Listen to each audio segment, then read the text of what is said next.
What's up, guys? You're watching another episode of the Iron Obsession podcast. As always, we are brought to you by Granite Nutrition and Iron Rebel Power Gear. Use code Anson10 to save on your order and help support the show. Today, I have David and Christa Auge. Did I get your last name right? Okay. Auge? Yeah. It's kind of like OJ. Yeah. Okay. But we're just gonna have a general interview here. These two are members at my gym and active strongman competitors in the North Carolina community, and we're just gonna chat about everything lifting. So first off, I just want to get into an introduction to you guys: who you are, what you do, how you do it. Yeah, sure. Hey, thanks for having us on. So Dave Auge, been, I want to say lifting since I was 13, just always enjoyed, additionally, just the aesthetic look of it, just wanting to be bigger, look larger, Yeah. get chicks, that sort of thing as a teenager.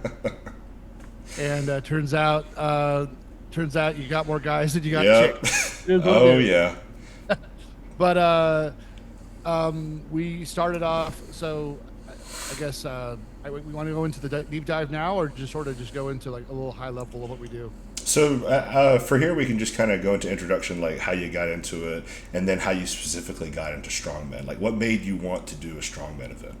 Sure. Yeah. So I got into it just through, really just enjoy.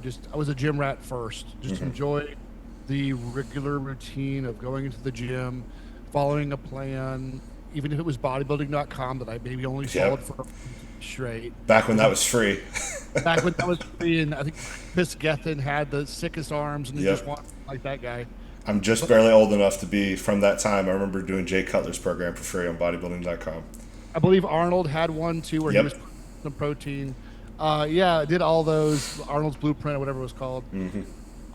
Did all those, and then discovered Muscle for Life was a book Mike Matthews came out with. I want to say late 2000s, maybe 2008 or 2011, and discovered sort of the 5x5 thing. Did that for a while, and then just joined a Facebook group that was pushing powerlifting, and did not really know what that was at the time. And I was already sort of more interested in the strength and not so much in the bodybuilding anymore, or the aesthetic of it. So just jumped into powerlifting, did some USPA comps, which is the untested powerlifting federation, and then got tired of that in 2020 or 2019. 2020? Around that time, we switched over to Strongman, and Okay. been doing that ever since.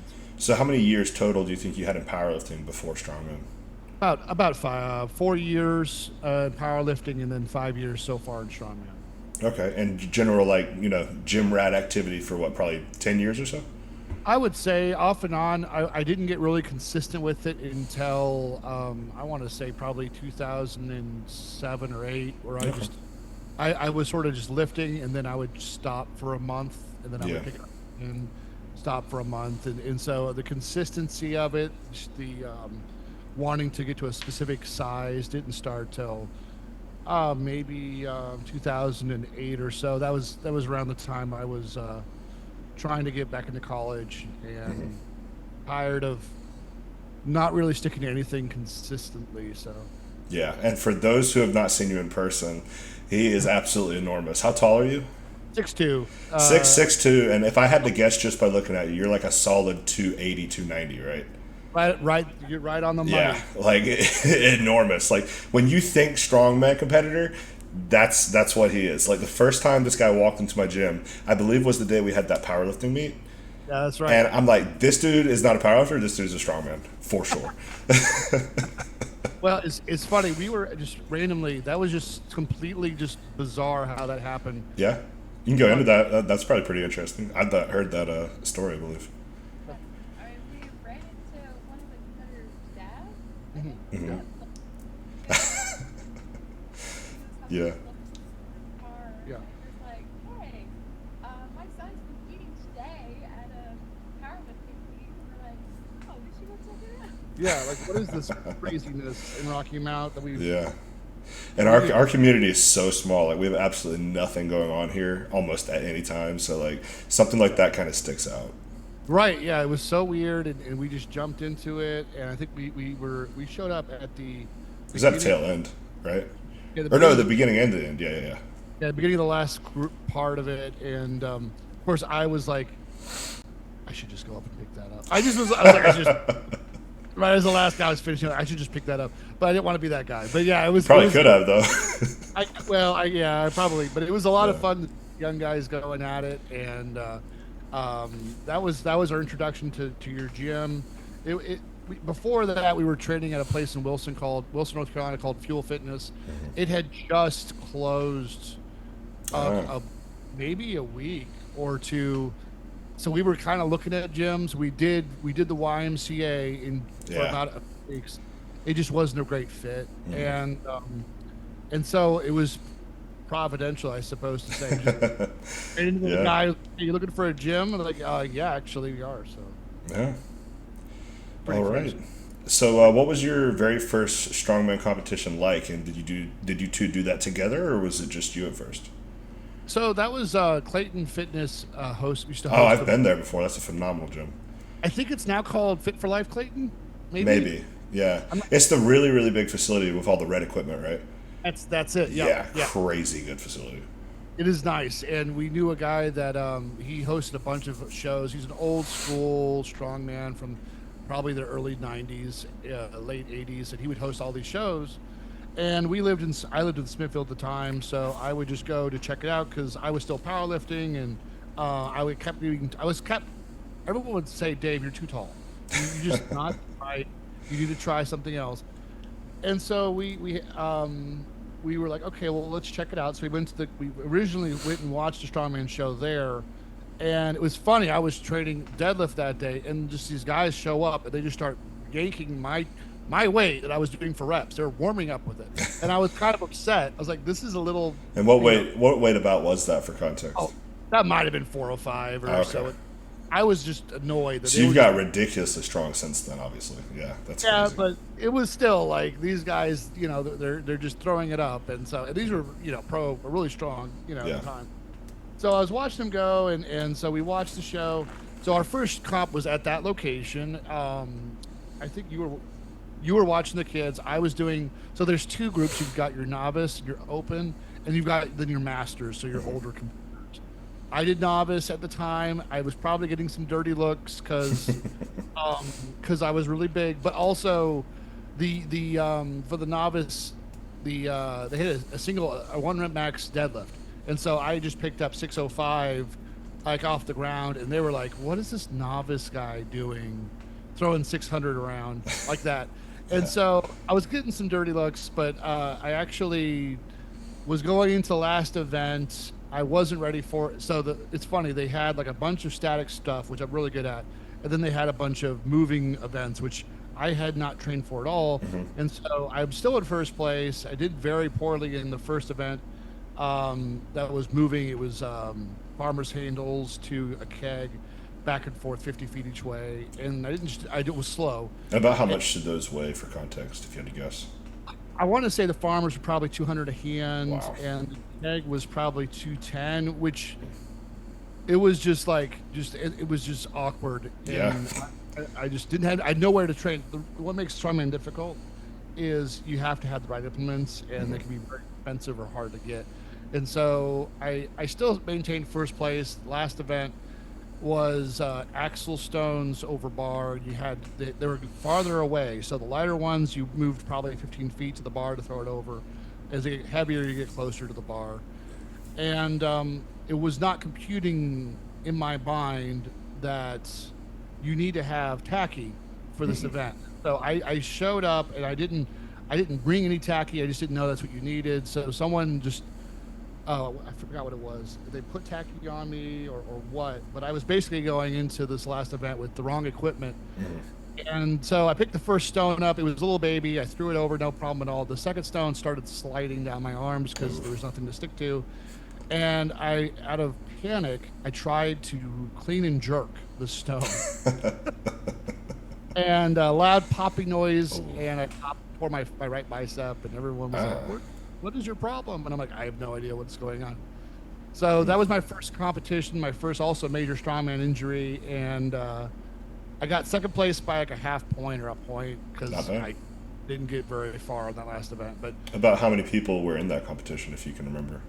Man, in my group, so novices are typically pretty large because nobody Okay. wants to compete and lose. That's just really kind of the sad state of strongman is everyone wants to win, so they all do novice.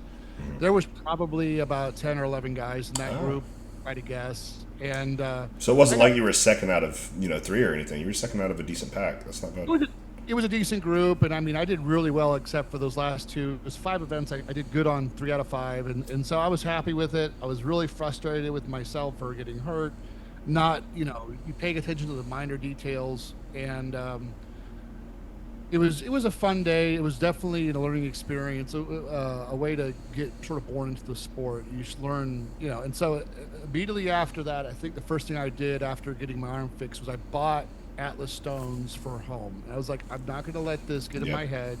Never I'm not gonna let gonna, him beat you again. well, I'm not going to yeah, this is the one event I'm going to be super comfortable with, just so, because, once you get hurt, you're either going to fight or you're going to flight. And I was like, nah, man, we're going to get really good at stones. And so that was my first thing. I was like, if I don't do this, I'm going to hate this event and never do it. Yeah. You don't want to let it have that mental hold over you either. Uh, yeah, no. And And so, I've never had an injury, thank God, knock on wood. But that yeah. seems to be the hardest thing that guys talk about when they get an injury is going back to the thing that injured them, and it kind of having this hold over them. But it seemed like you didn't have that at all for the most part. You just like attacked it as soon as you could. I mean, it still scared me. I'm not going to Yeah. say the few times training wasn't terrifying, but there wasn't this thought in the back of my head, this is a bad idea. But at the same time, I just knew that if first off, I knew I really loved the sport after even because of the injury. I loved the sport. It was what everything that powerlifting wasn't, and so I knew it was a good fit. I also knew that it was a good community that I wanted to try this again. So. So you got bit by the bug almost immediately. Yeah, it was a good. Yeah, well, and honestly, like if you had thrown any sort of this is the thing. As long as it wasn't, if it was something where you're competing against in front of other people, I would have done it anything like at that eh, regarding lifting anything at all. Like I'm just that kind of guy. There is an aspect of the ego where you love to perform in front of others. That's me, and I did during COVID. Um, we have a garage gym. We train in it pretty consistently, but I literally, Krista will tell you, I add 30 to 40 pounds on any bar I touch if I'm in a public gym, just because it's just there's people, and Yeah. it's not as heavy when there's people watching. Yeah, it's different. I mean, if you can feed off of that, it can be very, very useful. It can be detrimental in some senses, but I think if you know how to harness it, there's no harm in it. You just got to be measured with it. But yeah, so how many competitions total have you guys done so far? So that's a good question. Powerlifting probably about 6 or so, maybe 7. Strongman, I want to say at least 10 now. Wow. It might be 20. You're saying 20? Okay. Wow. It's hard to say. It's hard. Well, you have too. Hey, Crystal, if you can just pull that mic a little bit closer to your face. Yes, much better. Yep. Now we can hear you. But yeah, that's a lot. So if I were to say I did 20 bodybuilding shows, that would be insane. So for context, what is the length of time for a prep for a strongman show? And then what is, like, let's say you have 2 shows back to back, what's the time distance generally between those two? Because in bodybuilding, we're not going to do a show, then a show the next week, then a show the next week, then a show the next week, but maybe you can in strongman. Yeah, you want to tackle that? Yeah, I mean, so we usually prepare maybe about 12 weeks. Okay. Well, 12? that's the ideal time. Yeah. Yeah. Time is about 12 weeks. So you get used to the movements, get familiar with the events, and preferably have some commitment to use those. Especially, like, if the gym is not too far away, so they'll let you use their implements that they're using. That's always cool. But, I mean, as far as, like, we've done, have you done any, like, I I haven't, but I know guys that do once a month. Wow.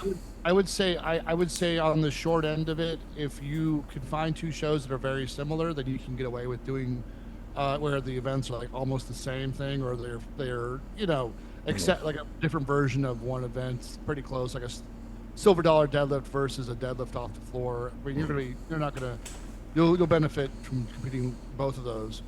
But I would say that I have had preps as short as 4 to 6 weeks Wow. and still gotten a lot out of it. So you don't, if you really wanted to push it, 4 to 6 weeks is good. 12 is better. Anything less than 4 to 6, you're kind of just going in cold, and that it is what it is. But it's not nearly like so. Powerlifting is the opposite.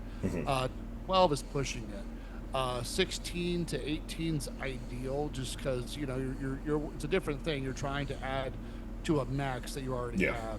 You really have to build up slower. It seems like there's a lot more periodization in powerlifting than there is in strongman. There is. It's the same principles apply as far as periodization, but you can periodize a lot. Your mesocycles or whatever can be a lot shorter. Just because unless you're doing, I guess it sort of depends on the scale of the show. A lot of these local shows are, they're attainable. A lot of these local shows, you can hit it, you can do well. If you're going to like a big show and like one, they got one in Charlotte where it's like the big show. That one you really do want to spend 14 to 18 weeks prepping for because the weights are going to be a level above. And so that's the cool thing with strongman. It's also the sort of the double-edged sword, is you might zero an event just because you can't hit that weight. Yeah. So it is in that regard, it's different from powerlifting. But you're right, Because it's more about absolute strength versus relative, right? Yeah, I mean they do sort of have to rely on the group. Like, I mean, if everyone's going to zero and that one guy shows up, it's a freak's getting reps. I mean, people are going to be ticked off. Yeah. So as an organizer, you have to be smart, but at the same time, I've seen shows where I'm like, dang, that's heavy, but you know it's heavy, and you're signing up for it regardless. So Yeah. it Because depends that's one of the confusing things to a lot of people, and I've always thought of strongman as a way better spectator sport than powerlifting, because with powerlifting you have these things like dots and stuff like that. Yep. It's like you can have this guy who's 150 pounds win the show, bench pressing like 200 just because he has the most relative strength, but then the dude who's 300 pounds bench pressing 500 somehow loses. And as a spectator, that's just not very interesting. But who doesn't want to see a giant 6 foot plus tall dude deadlifting a monster truck? Who doesn't want to see that? It is so much more fun. It's fun for the spectators. Like I've spectated. I've reffed a couple like team meets. It is the only exciting part is that third set of each attempt. So for 2/3 of the show, you're like, all right, well, almost the fun. And then the fun part goes like, wow, all right, we got to wait another hour and a half, 2 hours for the next fun part. And so it is what it is. Yeah, strongman's always been very, very interesting in that regard to me. What is like the craziest event you've ever done? So, that's a good question. Craziest event. Just the coolest, like this looks ridiculous type event. So, all right, I had one where I had to bail for some medical issues, but it looked like a lot of fun. Where you basically were dragging back, you're walking backwards, dragging a Cessna hooked to a chain. That just looked like a lot of fun. I mean, Cessnas, it's not going to be stupid heavy. But I've seen guys that were just like they were kind of running with it, but it was you're pulling backwards. But you're pulling backwards, so it's all it's a weird event. You're using your hamstrings, you're using your back, your glutes, it's and your grip. So it's kind of a weird. I didn't get to do that one. I would say any others that were just really cool. I love You've done some cool things. Okay. I love the picture Oh. at the Yeah. steakhouse. Yeah. Yeah. He's got 4 Hummer tires. Oh Yeah. wow. picks that thing up, and they get like a perfect picture of him. Yeah. The bar's like it's bent really bad. And Oh it's yeah, I can see what you mean. Yeah. just crazy. It's just that was probably the coolest thing I've done. That entire show was really fun, and that was one of those you really need to put all you got into that show because it's top line. They had cameras, they had Oh, actual people doing the emceeing of the show, so it was well put together. You had to wear the athletic. You couldn't just wear whatever you wanted. Wear their shirts oh, to that's cool go. though. It was really cool. And then Krista, you've done you've picked up cars, deadlifted cars. You almost got it. Yeah, yeah. I, You pulled cars. Yeah. I love, honestly, any kind of pull or carry, I just enjoy that more. Mhm. But yeah, I mean, yeah, I've had some pretty cool competitions. Not Yeah. like, I don't know. David's just done some really cool things. So generally speaking, that being said, you said that you preferred to pull. What are your guys' preferences for events, and what do you do best at each? Um, I definitely I love like bench and I love like pulls or carries, Hmm. like crane carries, farmer carries, even like sandbag or keg or whatever. If you're having to pick up something heavy and run with it, I just enjoy that. But yeah, vehicle pulls, I've done that a couple times. Sled pulls, things like that. Hmm. Yeah, that's what I enjoy. That's what I'm kind of better at. Hmm. I'm not so good at the static stuff. Like, I mean, And what does static stuff consist of for those who aren't familiar?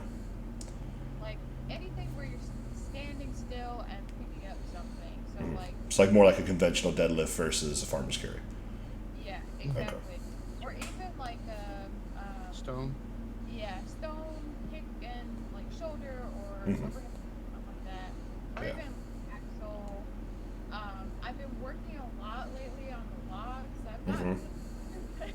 I'm still just not great at that kind of thing. Yeah. But I mean, I still enjoy it, and I mean, you know, anything like that, you're gonna see a lot in competition. So Yeah, it seems like a very, very common event. I mean, you're always pulling something as a strongman for the most part. Have you ever done a competition where there wasn't any pulling at all? gosh, Probably not, right? I don't think not so. really. Yeah, so it's a pretty good skill to have in your back pocket. And if you enjoy that, you're probably going to enjoy basically every competition you enter. Yeah, absolutely. Yeah. And if you do, I always love competing. So Mm. competing, and I love like just how people cheer each other on. Like, Yeah. like the people that you're competing against, you know, they're Because it's individual, right? Like, it's the same thing with bodybuilding. These people aren't your enemies, they're your opponents. There's a difference. Like, you're not fighting them, you're just fighting to see who does the best. And you can't really play defense in that term. Like, you just play offense. yeah, Yeah. yeah, it's great. Yeah, I would say my Oh. favorite events would include throwing. I enjoy a lot of throwing. So sandbag over bar. Did we lose? Is audio jumped out? Cut out? No, we're good. We just we may have to redo the meeting, or I can just cut this into two parts. Actually, that'll work out. I can do yeah, that'll work. Oh yeah, I see 9 minutes left. Okay. Yep. Just keep an eye on that for me. I will definitely lose that. You're good. Yeah, yeah. So I mean, I really enjoy anything that's a throwing involves throwing up for distance or for height.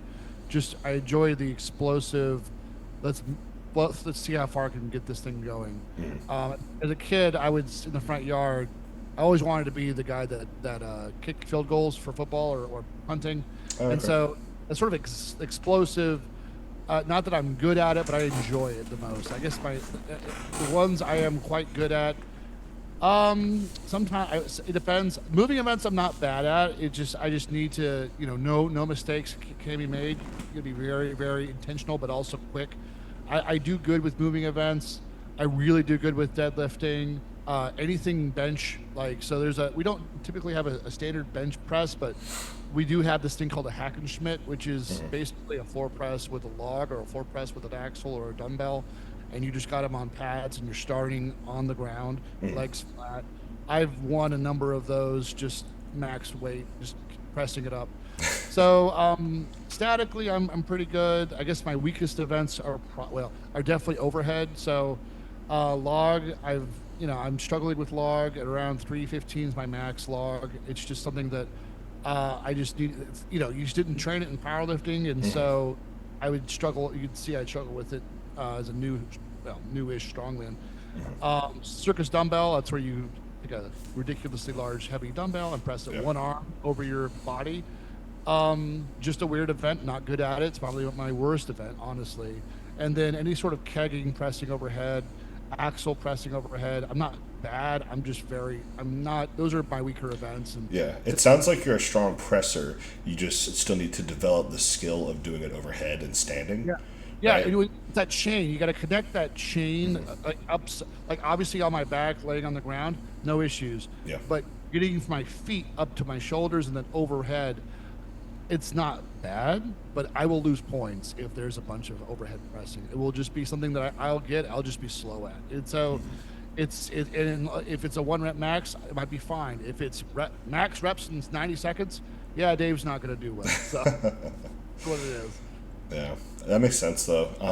It seems to be with like the circus dumbbell, especially like you mentioned, it seems like a very awkward movement. It very much is. It's very technique. Yes. Yeah. Yeah. You have to have the technique down. That's definitely one of those where like if you do not practice that I don't think that's something that a lot of people are just going to have raw natural talent at. You're going to have to practice a lot for something like that. Yeah, and you're gonna have to be ready to be very humbled. I mean, right now in training, my average circus dumbbell is maybe 150, and that's frustrating because I'll walk out and there'll be guys that are literally 200 pounds throwing 200 pounds over the Really? head, and I'm over here like, dear God, just Yeah. That's crazy though. I can't see a guy being 200 pounds doing that. That's insane. it's very cool to watch, but it's also very frustrating. Yeah. So you have to be good with being bad to get better at it. Oh yes, like anything, Yeah, but it's very humbling, I guess, for me at least. But yeah, we do a lot of at our house we've got Atlas stones at our home gym. We've got sandbags, we've got farmers handles, we've got 3 logs. A bunch of weights, obviously from our powerlifting days. A deadlift bar. We've got attachments for silver dollar deadlift. We have 2 circus dumbbells, and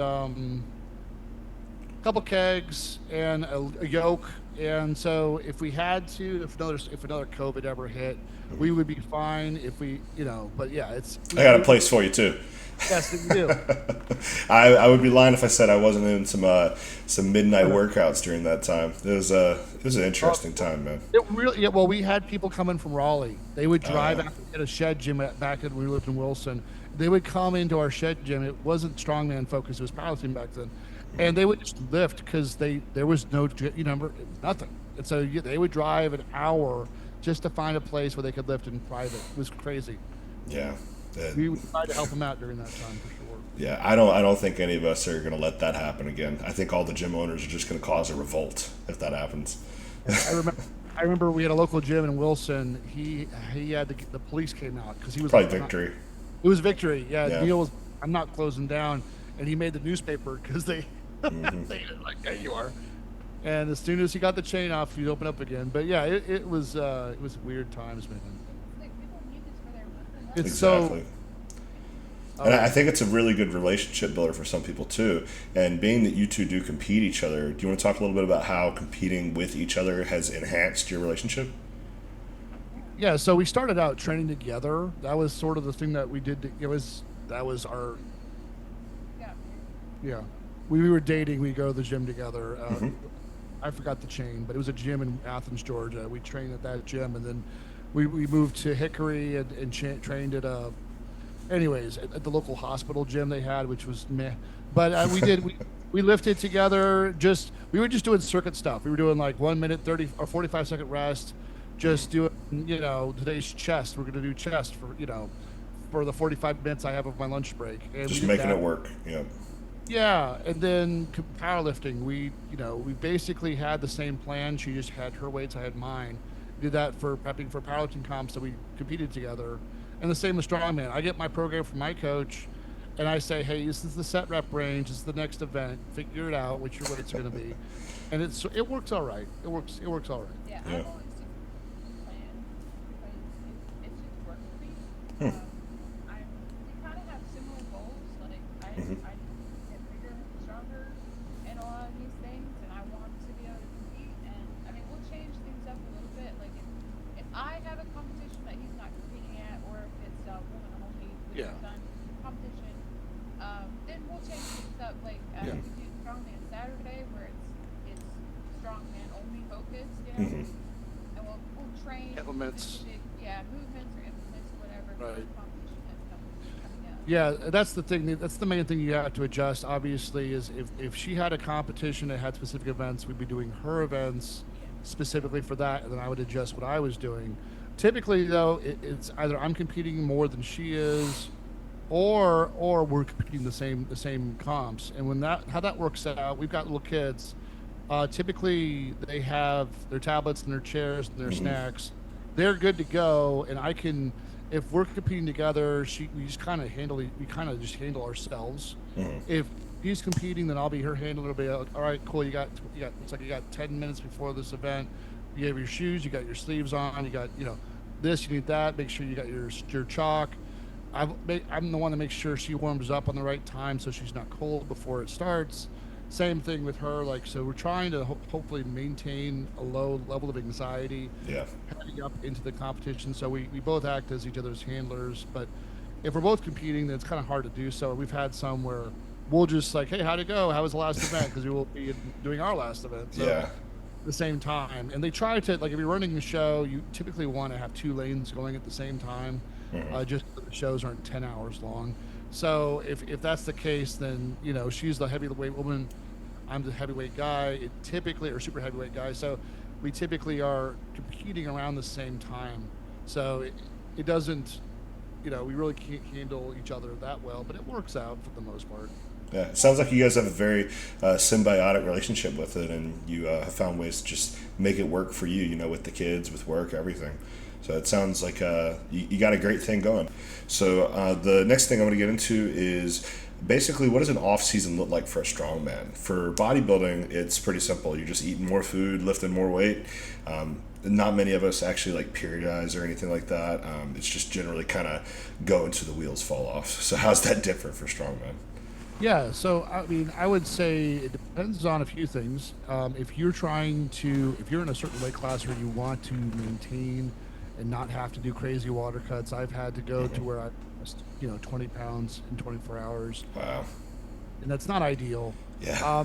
Then off season, you just got to be very cognizant of your diet. You got to be just try to stay where you're at. Maybe go up, a couple pounds, but no more than 10 or 15, so you're not having to kill yourself. Hmm. But yeah, your diet. I mean, the thing is with strongman, typically it's just you're training really hard and really heavy, so we're not that particular about diets. There are some guys that are really into, I want to look really sexy and compete strongman, and those guys are great. If you can do that, awesome. There's the rest of us where it's like you kind of want to, there's that saying, mass moves mass. Hmm.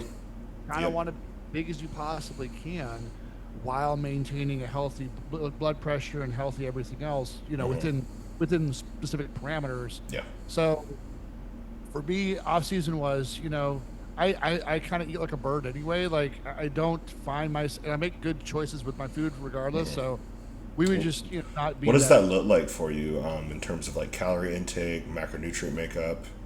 I try to stick with like a 30, I mean, like a 35, 35, 30, whatever, macros.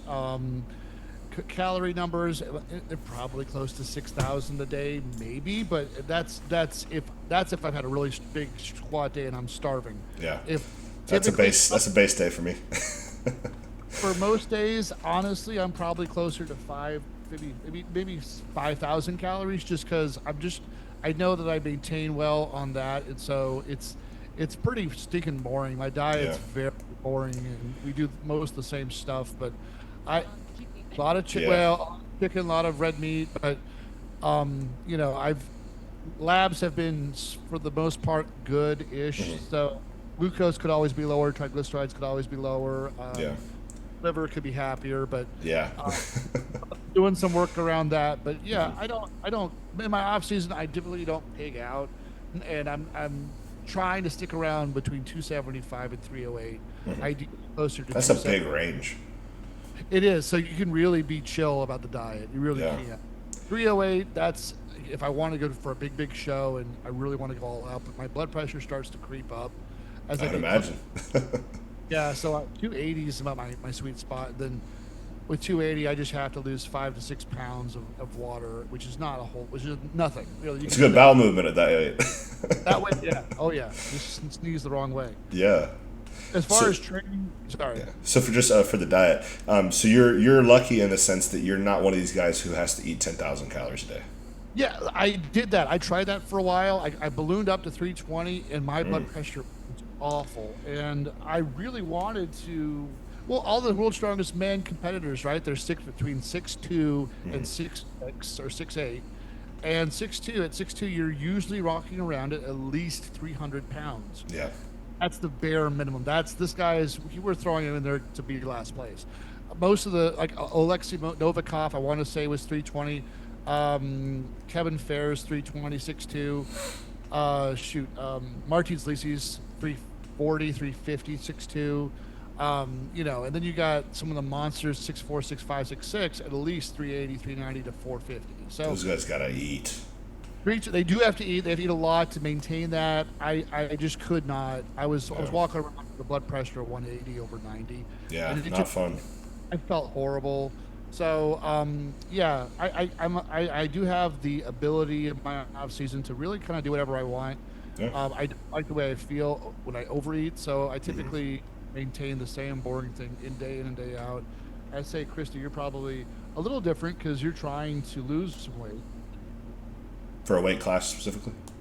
But Yeah. just like a very slow, like a pound a week maybe. That's perfect. Yeah.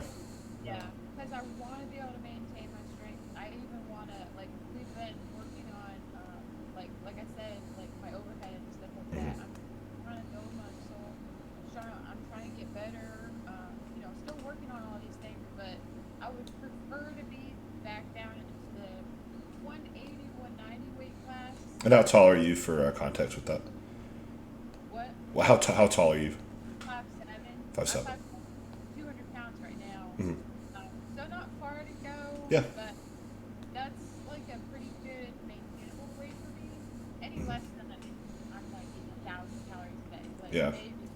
So what does a diet look like for you right now? Because for my poor wife, she's 5'0".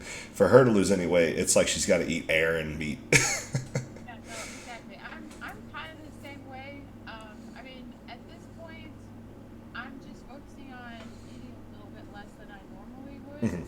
I mean, I eat all the same things, so getting plenty of protein, like I mentioned, chicken and a lot of meat. And how much protein per day do you think? Because a lot of people hear a lot of protein and they're thinking like 100 grams. So Not that much. I usually am around maybe 50 grams a day. of protein? Really? Yeah. Really? That's really low. That's super low. You mean like 50 per meal? So for example, like 4 ounces of chicken breast, you're probably looking at like 25 grams of protein. No more than that. Okay. I haven't tracked in like forever. Oh, so, okay. So you're going more on like the instinctive eating thing. So like, how many meals a day, and about how big would you say the protein portions are? So 3 meals a day. I would eat about 1 chicken breast and maybe Okay. about half a cup of rice, and I try to have a vegetable either. Okay, so you're probably around anywhere from 150 to 200 grams of protein a day. If I had to kind of like estimate, 150 probably. Okay. Yeah. Yeah, like I said, I haven't tracked it forever, so I can't Yeah. say for sure. But like I've been focusing on eating, like kind of feeling it out. I would love to be at the point where I can track every meal and all that. I just don't have the time or anything to do that. So yeah, just focusing on eating a little bit less than I might normally would. And it's been working for me. Like I've been Yeah. doing it for 16 weeks maybe. Like a little more than 3 months. I've lost 15 pounds. So. Yeah, and that's what I tell a lot of people too is, especially when it comes to weight loss. I think with weight gain it can be a bit more complicated, but with weight loss, most people, you literally just eat as much lean meat as you can in a sitting, some vegetables if you want them, and then move more than you consume. It's fairly simple. It's hard, but it's simple. Yeah, Yeah. absolutely. Yeah, and that's just what I've been focusing on. Yeah. Yeah, and with off-season training, it's typically you're supposed to focus on your weaknesses. You're supposed to also not beat yourself up too much. Like depending on the next show, you don't want to get hurt in off-season training. and you also just generally just trying to maintain strength. So so I wanted to say we competed together in, was it April? Yeah. The team comp that we had in April, and so we haven't competed since then. And the training's been, Monday legs, which for I've had to adjust my leg day just because my back does not care for doing a lot of front squats. My back just locking up. So Neither does mine. yeah, That's why I don't do them. yeah. But you have to, obviously. Yeah. Well, it's a front squat's like or Zercher squat. They're really good. Getting all of that, because that's all you do. It carries over to so many different movements. So we've been doing like deadlifts, RDLs, safety bar squats, because I have no shoulder mobility anymore. It just comes with training, competing for 9 years. Me either, man. I just hit. I posted on socials. I just hit a fasted 230, which I'm a water buffalo, so that means I'm probably walking around at like 240, 245. I can't shave my shoulders anymore. I can only imagine what it's like for you. Like, Yeah. Oh, the mobility. It's gotta not be fun at a certain point. It was worse when I was in powerlifting. And Oh yeah. it was single rep bench, heavy Oh, bench yeah. of 2 or 3, and just trying to throw a football. I could not overhand throw a football; it would hurt. Yeah. So yeah, it's not as bad, but yeah, it's still pretty rough. What's putting a seatbelt on like for you? It's not yeah. fun. The whole body, it's a contortionist thing going on. Yeah, Yeah. It's a bad day. Yeah. Tying my shoes sounds like I'm about to have a stroke, but Yep. yeah, it is what it is. But yeah, you're just doing you're working on your weaknesses. So a lot for me, it's a lot of overhead press, a lot of static or strict press, a lot of push press, trying to get my press up. We'll do a lot of just the areas I'm not strong in. So a lot of pressing. We focus more on that. And then just maintaining what I've got. So just in general, not pushing it. So the program, the training programs are still hard, but we're not trying to burn yourself out. Yeah. Trying to keep it fun. And then but we're not chasing any heavy 1 rep max goals or anything. That's for the competition platform. Yeah, that's definitely the biggest mistake, and not even for strongman competitors, just the average gym goer. That's the biggest mistake I see, is constantly doing 1 rep maxes. It's insane. People don't understand that you don't really build strength from 1 rep max. It's a display of strength. Yeah, and you only got, like I think Eddie Cohen used to say, you only have so many 1 reps in you. Like, so what'd you do that for? Like, no one was there to see it. It didn't count. Yep. Doesn't matter. Why are you throwing those away? So Exactly. And so yeah, that's where we're at. We're I could be throwing it around and having more fun at the gym on Tuesday, but I'm trying to do this so that when the big show's showing up and there's cameras on me and there's actually a big record to set.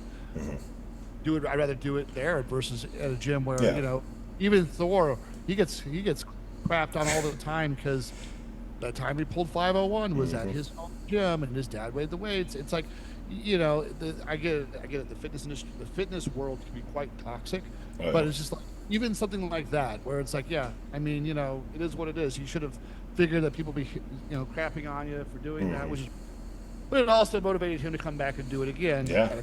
He just recently did that, right? Yeah. 505, and it was so nice. It was beautiful to see happen. Yeah, that's one of the rare instances of a person which I'm sure he did Strongman before Game of Thrones and stuff, but nobody knew about him until Game of Thrones. That's one of the rare times where you see a celebrity, it's like, oh, they're actually like legit at this thing. Yeah, and he's one of the few, like you said. You typically, you've just got us freaks that all we do is train. Heck yeah, we're going to be decent at it, but then you got people that are talented, like Hawthorne, more than just lifting, and you're just like, that's really cool to see, and that makes me happy to see him at it, and he really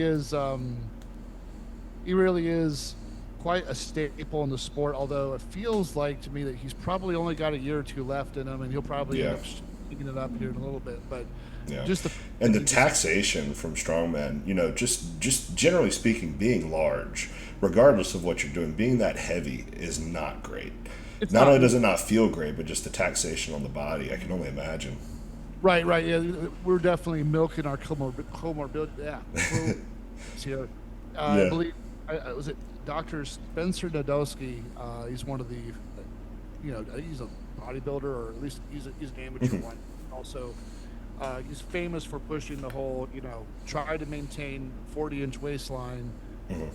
and then figure everything else out. And so I've tried to keep my eye on that. Like, okay, I'm close to 40, but just the mere fact that you're just like you said, introducing so many other things that are not good health wise long term, and one of those sports where, haha, health. What is this that you speak of? Yeah, But exactly. we're not about health. We're about doing stupid stuff to our bodies.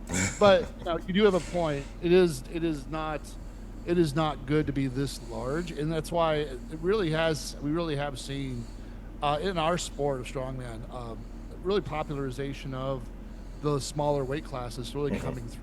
It's really kind of neat to see that it's Same not thing with just. bodybuilding and classic. Yeah, well, we're really seeing some huge names coming out of the 80 kilo, 90 kilo. It's like, this is cool to watch. I like to see that. So, Yeah, I um, mean, any strength sport to a degree is going to have some risk involved with it.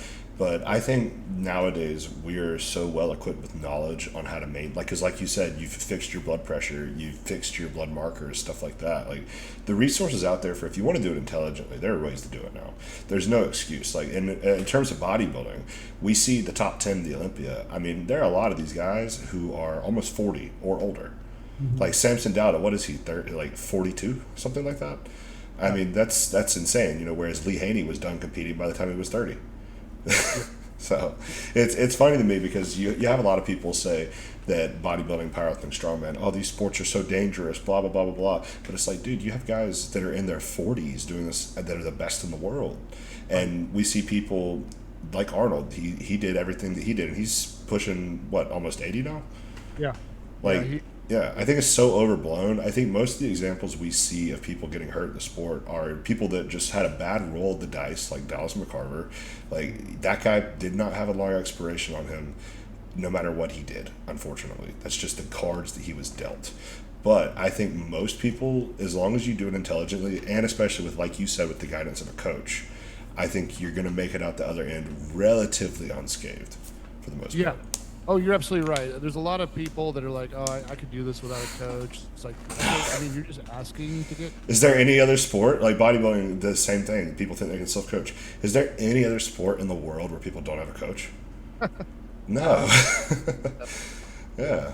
It's yeah. like, yeah. I don't know about you, but with bodybuilding, I have a decent idea of how to work the off season. But when it comes to competition prep, I definitely want somebody guiding the reins. So it's just your mental state, and I imagine for strongmen this is still true. Your mental state towards the end there, it's like a good gust of wind can change how you feel about something, because just the pressure of that event coming up. Halfway into a peak, I'll be like 2 to 3 weeks out. Without fail, I will call my coach up and be like, I think I need to quit. And he'd be like, what's wrong? Like, I'm gonna fail. I can't. I'm not gonna be able to. I'm not gonna do well. I might get third place. If I get that, I might get hurt. And he's like, remember the last 7 times you called and said the same exact shit? And I'll be like, I know, but this time I need it. And Yeah. then I'll go in and I'll get first place, fairly easily. But it's all in my head. And if I didn't have the coach, if I didn't have, like, he'll put together the game plan for competition day. He'll have the events. He'll have, like, for certain events where he'll have like 7 or 8 like pretend like, hey, if this one felt really good, we're going to go down to column C. If this one felt, we might only go down to column B over here. And he'll have it all laid out, and so I don't have to think about it. I'll be like, yeah, Yeah. that felt great. And every time it's kind of funny. Like, even with his coaching, I'll end up texting like, you remember we said we'd hit this number? Well, I blew that out of the water by 70 pounds. And he'll be like, what? And it's just, but still, having him in my corner, even remotely, because he lives in Washington State, it's that the anxiety sort of, it's gone. I don't have to worry about it. It's huge having that, and it's definitely worth it, especially if you want to do well. Yeah. Because yeah, it is. I get bad game day jitters the week of the comp. It's just, I am a mess, like chugging down ashwagandha, just trying to chill. I wish that worked for me. A week out from my second show here, I was having panic attacks, man. My resting heart rate was going up. It was so bad. I thought I was dying for no particular reason. And it turns out I went to the doctor, got some blood work drawn, had some of my best blood work ever. Oh So my god. that wasn't the problem, but it was just anxiety. I was having panic attacks. I had never had anything like that happen to me before, so I didn't realize what was going on. It felt like a heart attack, but it was Yeah. panic attacks. People don't understand how common that is in strength sports. Oh yeah, oh yeah, because you've put weeks and months and then you're like, and I'm about to be judged by a bunch of people I'd never met. Yeah, and even if you're not thinking about it, subconsciously, it was enough to do it to me. Oh yeah, same. So, Yeah. And thankfully, Krista, you don't get that. yeah. It's must be nice. I'm like, yay, competition! Yeah. So, I'm throwing up. I'm freaking out, like asking God, keep me. Because I mean, obviously seen it in David, I've seen it in other people, other, athletes, puking their guts out in the trash can, and you can see it all over their face until they hit the first event. Yeah. Hmm. It's almost like the light. You go into competition mode. Like, okay, we can do. We're this here. now. Yeah. Yep. The boogeyman is tiny. Yeah. Yeah. The amount of anxiety that I had before my first show was insane. I probably held an extra 5 pounds of water just from stress, but the moment I got on stage, I was okay. And thankfully, going to that second show, I was totally chill backstage. There were even some annoying things where we basically had all set up towards the stage, because obviously that's where you'd want to set up, right? So you don't have to walk very far. And in bodybuilding, you're supposed to stay off your feet pretty much the whole day of the show. Well, we found out, oh, we're actually going to tan here, guys. So move all your shit about 10,000 steps down this way. So, needless to say, I had between 8 to 10,000 steps by showtime. Oh my God. Just having to walk back and forth, get tanned, get touched up.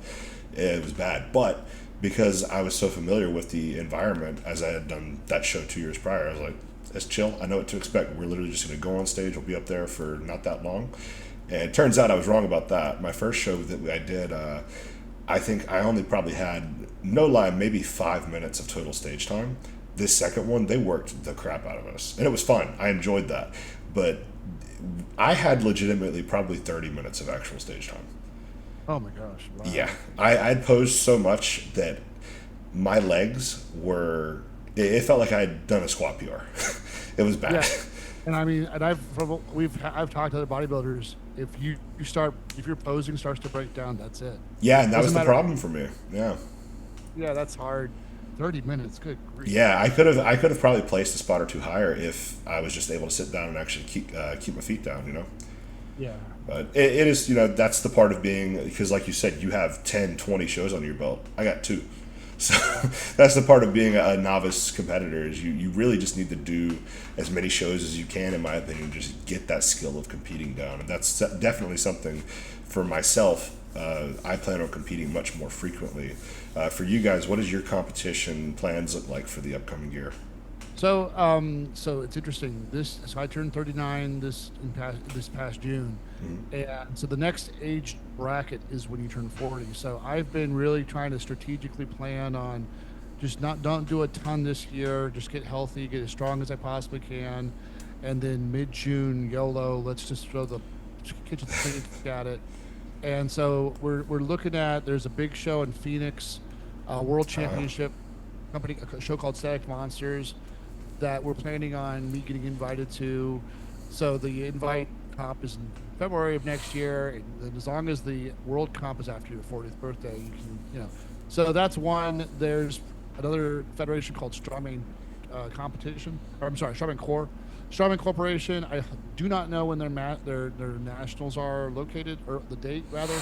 So we're hoping it's after June, because then that will open up that, or open up that for us. But the other federation that we're in, USS, their nationals are before my 40th birthday, so we're gonna probably skip.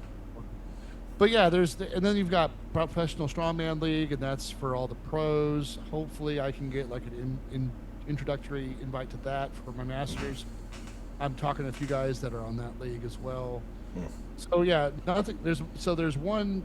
So basically, how it goes, you do your local Strongman Corps or USS comp, and place within, I think, first place, and all the first place people, and in some cases, if it's a large enough group, those in second get invites to nationals. Okay. So there is one in Aberdeen, I believe, in October, that I might do. I haven't signed up for it yet. I'm thinking about it, and that would be towards my 40th birthday Masters Nationals. So I'm either going to do that one in October or not.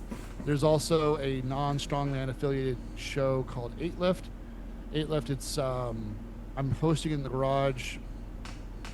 It's got 2 Oli lifts, 3 power lifts, and 3 or 4 strongman events. You just hit your 1 rep max for each of those, and then it does like a dots weird thing. Yeah. And it pairs you to all your, people in your age and weight group. And then the guy, it's a free show.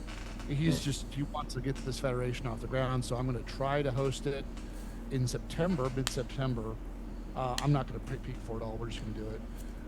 And kids can get involved. You can get your kids to do it too. So he doesn't. Cool. Yeah. So we're going to try to get my little girls to do it.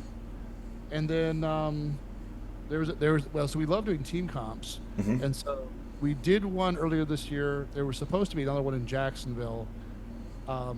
He hasn't posted yet, so I'm wondering if he just isn't going to do this one. But typically it's, the ones we've done before, you're both running a yoke, and then you're going up power stairs, and then you're whoever had the longest time, that's the team time.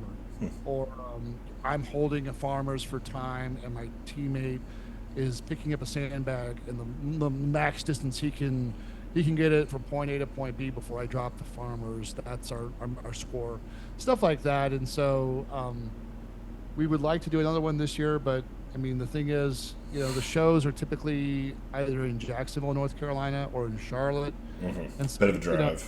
It's a bit of a drive, and there aren't many of them right now. For some reason, the number of shows a year is kind of drying up around this state. So I might actually just try to host a show of my own. I'm thinking about, there's a bar in Wilson called Casitas. I'm talking to the owners about hosting in their beer garden sometime December, January. So I might try hosting a show. That'd be cool. Yeah, and then Christa, we're trying to find a show for you to do. Oh yeah, that's the one in Aberdeen. Yeah, in October. You mentioned static monster. So static monster is 2 lifts, deadlift, and then overhead press. And Log press, yeah. But it's a worldwide thing. So you get your local. You're competing against people in like Bosnia. Oh, so it's like kind of. You know how people have those spin bikes where they're competing against people around the world? It's kind of like that. Okay, cool. It is, but it's all on the same day. The gyms have the same standards that are hosting this show, and so you have it typically is in October, but they're doing a new I guess family or new people own this comp now, so they moved it to February. Typically, I've done it the last 2 shows. I'm trying to get you to do it just so we can do, again, we like doing, if we're doing the same, we're training the same way. The thing is, the deadlift, it's an 18-inch off of an axle, and you can wear suits. So I have a suit. I like using a suit. You don't have a suit, and you probably would hate using a suit. Yeah, I don't blame you. But so it's one of those things, if you're not wearing a suit, I mean, you can still compete, but you're just going to do fairly poorly because that's... Yeah, it's just like tying a hand behind your back, basically.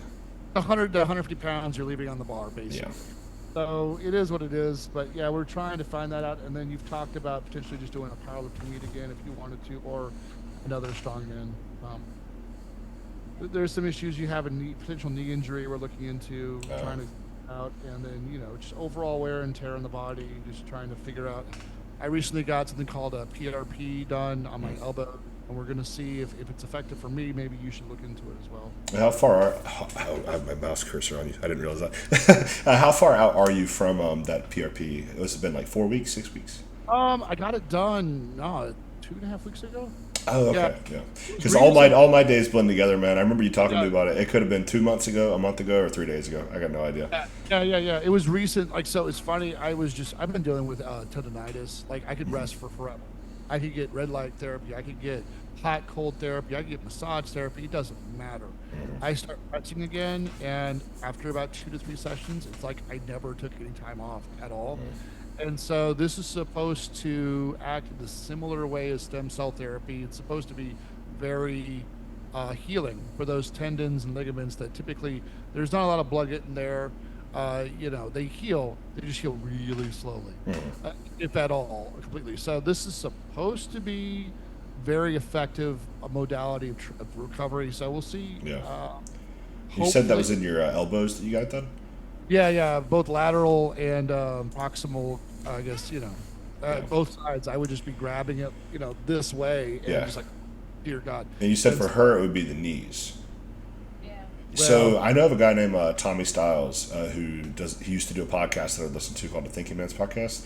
Early on into their podcast, they actually talk about him getting that done in his knees, and I believe it was very, very good for him. I believe it allowed him to be able to do squatting motions again and actually grow the legs. Versus, when you have bad knee pain, it's almost debilitating. Yeah. And same thing with the elbow pain, especially trying to improve your pressing as much as you are, that's got to be tough. When the tendonitis would start to really flare up, I would start to be able to see black. It was weird. It was so bad. I could just start to see this. Just from the pain? Yeah. The back of my eyes would start to get black because it would hurt so much after I could do regular barbell squats and then just be doubled over. I could, and so it's just one of those things where, that's sort of the door was opening. Hey, Dave, maybe powerlifting is not a long-term solution, and so because I couldn't squat, it would hurt so much to squat, and go from a squat to a bench. Yeah, you're doubling it up. Yeah. So, you're still using the elbows, but it's not like I'm not having to force it into a very unnatural, overextended position as often with a squat. Having to pinch all that into that weird, over-flexed wrist, poorly stacked position. So. Yeah, and with powerlifting, there's obviously going to be a lot of repetitive injury from doing the same movement over and over again. But whereas with strongman, your movements are so varied, maybe you have a little bit of time to almost recover in between periodization of focusing on log press versus the floor press thing like you were talking about versus, axles, etc. And then you could also just choose shows that you really enjoy. Yeah. Like if I'm like, that show over there has got a squat, I could do it. Or the show over here doesn't, and it has this other thing. So I've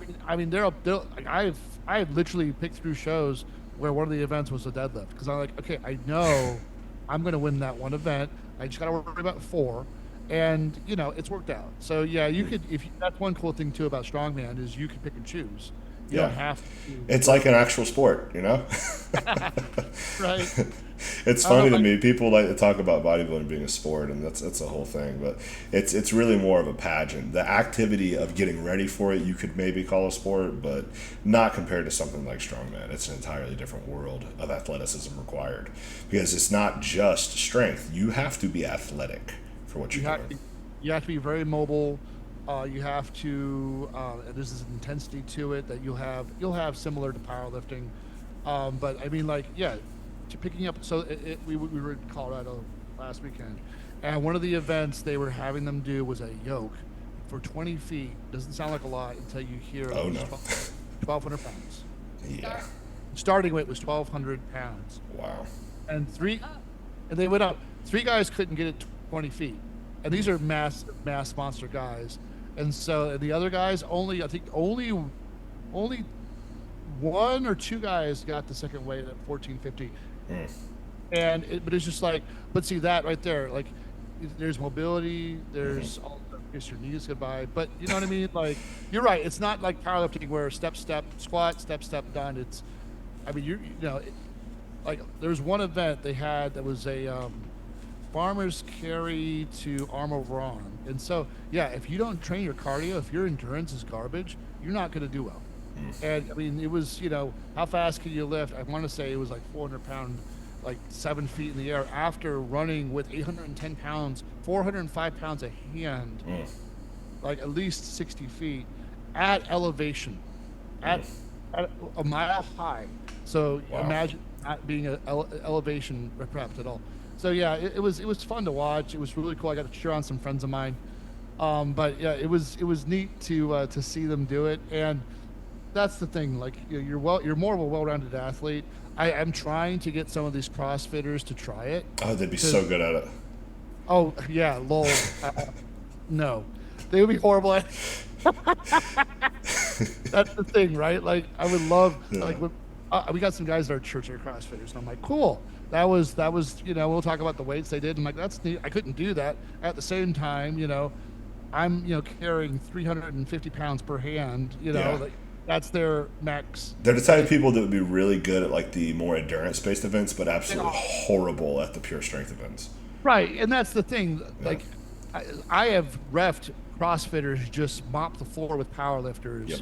surprisingly, in those strength events where they are also just insanely strong. Yep. But I think it's a different animal when you start throwing. Okay, now try to move with it really quickly. Yep. With you've got that what they call it, the engine or the machine that they're working on, their metabolism or whatever, their conditioning. Yeah. That's excellent. Now let's add a couple 100-pound plates. Exactly. Yeah, and it's not relative strength; it's absolute strength. So they're just gonna have to take a lot of time to get strong. It does take time. It's something that I feel like I love. So I'll say this: I love that CrossFit's brought people to the sport. They've brought more people to strongman than strongman probably has. They brought more people to powerlifting than strongman. Yeah. Powerlifting.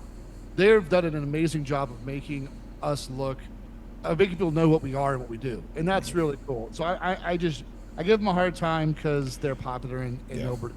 everybody loves I them. call it the best way to get injured. Yeah, I agree. Oh yeah, I don't. I could never do it. I don't want to hurt myself for free, or no, I don't want to pay $150 a month to get really hurt. Exactly. Yeah. But at the same time, like I want these kids to be like, yo, you should try this thing over here. You wait until you try it. It's not as horrible as you think. It's actually really fun. Yeah. And maybe get some CrossFitters to join our ranks. But yeah, man, we've got some shows coming up. We've got some big goals next year. Once I turn 40, I mean, it's just going to kick off, and then who knows how far it goes. I've always said if I ever got hurt enough to where I couldn't afford to continue to compete, because let's be honest, this is the labor of love. Oh, We yeah. love this. It gives us nothing back as far you get medals, you get the experiences, but I mean, it's Yeah. Bodybuilding is very similar for a lot of people. Yeah. yeah. I mean, you're going into debt for the. Well, you're paying Yeah. money for getting nothing back. But it's the thing is, I Yeah. still would still choose to do it. And Yeah. if I ever didn't do it, I would just be like, you know what, we'll do. I'll be a gym rat. If I Yeah. ever give up, I'll be a gym rat, and I'll be a happy gym rat. Just So. doing whatever you can with it, and that's the thing too, that to a lot of people, and I know what you mean by this, to a lot of people they really do think that we get nothing out of it, but what they don't understand is the experience that we're getting from doing these competitions is worth its weight in gold. Yeah, exactly. And there's that, and it's also this is a lifestyle. Yeah. The lifestyle that I see people around, and I'm like, you should try this. Oh, Yeah. this is all fun. Fair enough. You may absolutely hate it, but you should try it before you say you can't do it. And I feel like a lot of the guys, especially guys, Yes. I'm not saying girls couldn't love it, but there's a lot of guys out there that are lost that I feel like if they had something like this sport or something similar where they actually had people around them to build them up like that, it would be a really good thing for them. 100%. Could not agree more with that. I think if more people just get into weightlifting, it doesn't matter how they get into it. It can be CrossFit, it can be men's physique, it can be bikini, it can be whatever. It may not be what we prefer, but it's better than nothing, that's for sure. For sure. So, Yeah. but I think that's going to cover pretty much everything, guys. Thank you so much for your time. I'm sure that a lot of people will enjoy listening to this. I know I definitely enjoyed interviewing you. It was a fun hour. Yeah, loved it. Really, thanks for having us on. We had a great time. Yeah, no problem at all. So this has been another episode of the Iron Obsession podcast. Thank you all for watching.